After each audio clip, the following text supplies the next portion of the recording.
ሰላም ጤና ይስጥልኝ ውድ የቻናሌ ቤተሰቦች እንደምን አላችሁ? እኔ በጣም ደህና ነኝ። በዛሬው ቪዲዮ መረጃችን የምናየው አንድ የምታጠባ እናት መመገብ የሌለባት ምግቦች ምን ምን ናቸው፣ ለምንስ ሲባል የሚሉትን የምናይ ይሆናል ማለት ነው። እናንተ ደግሞ ቪዲዮውን ላይክ እና ሰብስክራይብ በማድረግ ጀምሩ።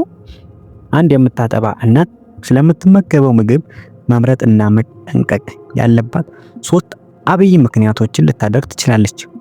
ለምሳሌ አንደኛ ለህፃኑ ጤንነት ሲባል፣ ሁለተኛ የጡት ወተት እንዳይቀንስባት ስትል፣ ሶስተኛ ደግሞ የራሷንም ጤንነት ለመጠበቅ ስትል እነኚህን ዋና አብይ ምክንያቶች አድርጋ ስለምትመገበው ምግብ ልትጨነቅ ወይም ታስብ የምትችልበት ምክንያት ከፍተኛ ነው ማለት ነው።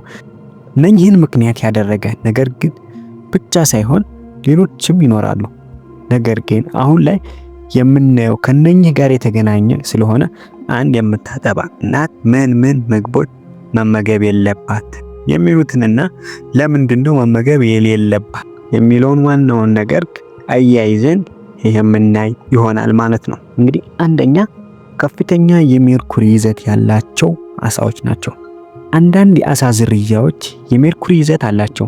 እናም እነኚህን አሳዎች መመገብ የህፃኑን የነርቭ ስርዓት ስለሚጎዳ ለህፃኑ ደህንነት ሲባል እነኚህን ከፍተኛ የሜርኩሪ ይዘት ያላቸው አሳዎች በፍጹም መመገብ የለባትም ማለት ነው።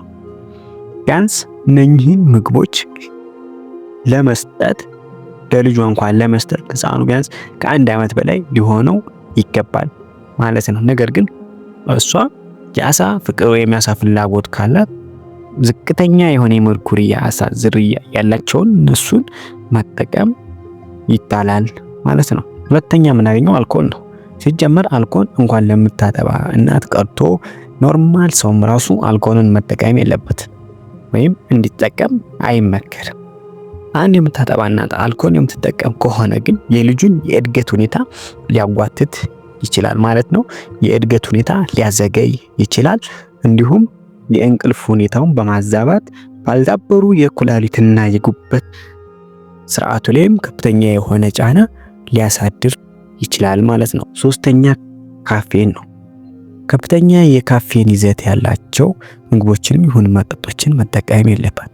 አንድ እናት ከፍተኛ የካፌን ይዘት ያሉ እንደ ቡናና ቸኮሌት መሰል ነገሮችን አብዝታ በመጠቀምበት ሰዓት ይህ የካፌን ይዘት ወደ ህፃኑ በጡት አማካኝነት በመሄድ ህፃኑ እንቅልፍ እንዳይተኛ ሊያደርገው ይችላል ማለት ነው። ስለዚህ የእንቅልፍ መረበሽ ስሜት እንዲያድርበት ያደርጋል ማለት ነው። ይህ ደግሞ ለህፃኑ ከአእምሮም ይሁን የአካል መዳበርና እድገት ላይ ተጽዕኖ ያመጣል። ነገር ግን አስፈላጊ ሆኖ ከተገኘ ማለትም አንድ እናት ቡና መጠጣት ግዴታ ሆኖባት ከተገኘ ቢያንስ በቀን 1 ስኒ ቡና በቂ ነው ማለት ነው።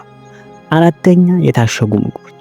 እነኚህ የታሸጉ ምግቦች በውስጣቸው ከፍተኛ የሆነ ጨው፣ የስኳር ይዘት፣ ለማቅለሚያነት የሚያገለግሉ ኬሚካሎች፣ እንዳይበላሽ የሚያደርጉ የተለያዩ ኬሚካሎች፣ ለጣዕም ተብለው የሚገቡ የተለያዩ ኬሚካሎች አሉ።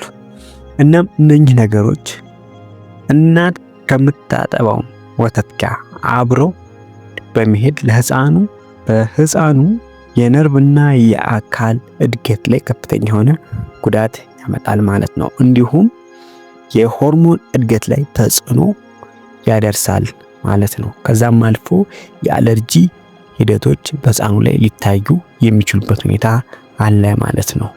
ይህን ግን መጠቀም ግዴታ ሆኖ ከተገኘ ዝቅተኛ የጨው መጠንና ዝቅተኛ የስኳር መጠን ያላቸውን እና በላያቸው ላይ የቫይታሚን ሲ እና ቢ ንጥረ ነገሮች አካቶ የያዙ መሆናቸውን አረጋግጦ ከላዩ ላይ በማንበብ ለመጠቀም መሞከር ግድ ነው ማለት ነው። አምስተኛ ጋዝ የሚፈጥሩ በሰውነት ላይ ጋዝ የሚፈጥሩ መጠጦች እንደ ለስላሳ መጠጥ ሊሆን ይችላል። እናትየዋም የምትጠቀማቸው ምግቦች ለሷ ስትጠቀም የሆድ መንፋትና ጋዝ የመፍጠር ሂደቶችን የሚያመጡ ምግቦች ከሆኑ እነኛ ምግቦች አልፎ ህፃኑን ሆድ ሊነፉ ስለሚችሉና በጋዝ እንዲሞላ ሊያደርጉ ስለሚችሉ እነኚህን መጠጦችም ሆኑ ምግቦች አለመጠቀም ተገቢ ነው። 6ኛ አለርጂ ሊቀሰቅሱ የሚችሉ ምግቦች። እናትየዋ የተለያዩ የአለርጂ ታሪክ ካላት ማለትም ስትመገብ የማይስማማትና አለርጂ የሚሆንባት ምግቦች ካሉ ለምሳሌ የላም ወተት፣ እንቁላል፣ ለውዝ ስትመገብ የተለያዩ አለርጂ ታሪክ ካላት ያንን ሁኔታ በማገናዘብ ልዩ ላይ የሚታዩ ነገሮች ካሉ ለምሳሌ እንደ ችፍታ፣ ተቅማጥ፣ ለመተንፈስ መቸገር ወዘተ የመሳሰሉ አይነት ምልክቶች ካሉ ያንንም ለማስወገድ መሞከር ይኖርባታል ማለት ነው። ምክንያቱም እዚህ አይነት ነገሮች ከታዩ እነኛ ምግቦች እሷ የምትመገባቸው እነኛ ምግቦች በህፃኑ ላይ የአለርጂ ሂደቶችን አንጥተዋል ማለት ነው። ስለዚህ እነኛን ምግቦች መተው መቻል አለባት ማለት ነው። ሰባተኛ ላይ እንግዲህ የምናገኘው ከምግብ ውጭ ያሉ የወተት መጠንን ሊቀንሱ የሚችሉ ማለትም የእናትየውን የወተት መጠን ሊቀንሱ የሚችሉ ምን ናቸው የሚሉትን እናያለን ማለት ነው። እንግዲህ ይህ አንደኛ በቂ ውሃ ለመጠጣት የጡት ወተት 90% ገደማ የሚሆነው የሚይዘው ውሃ ነው። ውሃ ኮንሰንትሬሽን ነው ያለውና በቂ ውሃ አለመጠጣት የእናት ጡት ምርትን ሊቀንስ ይችላል ማለት ነው። ሁለተኛው ጭንቀትና ድካም ነው። የሚፈጠሩ የጭንቀትና የድካም ሂደቶች ካሉ ይህም የሚመረት የወተት መጠን በማስተጓጎል የጡት ወተት እንዲቀንስ ያደርጋሉ ማለት ነው። ሶስተኛው በደንብ አለማጥባት በጣም በእጅጉ የህፃኑን በደንብ አለማጥባት በጣም በእጅጉ የጡት ወተት እንዲቀንስ ያደርጋል።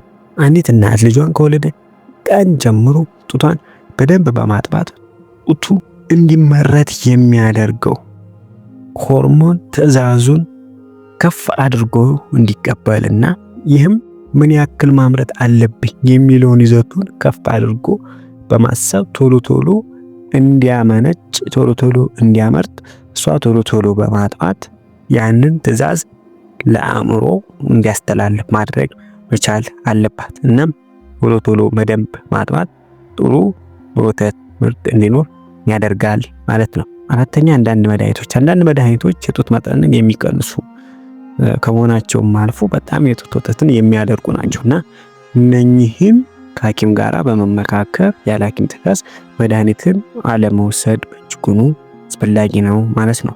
ነገር ግን እንደ አጃ፣ ገብስ፣ ተልባ በተለይ ነጭ ሽንኩርት እና ዳጉሳ ያሉ በተለይም በአይረን የበለጸጉ ምግቦችን መጠቀም ደግሞ ለህፃኑም ይሁን ለእናትየዋ ጤና በእጅጉ ጠቃሚ ነውና እነኚህን አይነት ምግቦችን መውሰድ አስፈላጊ ነው ማለት ነው።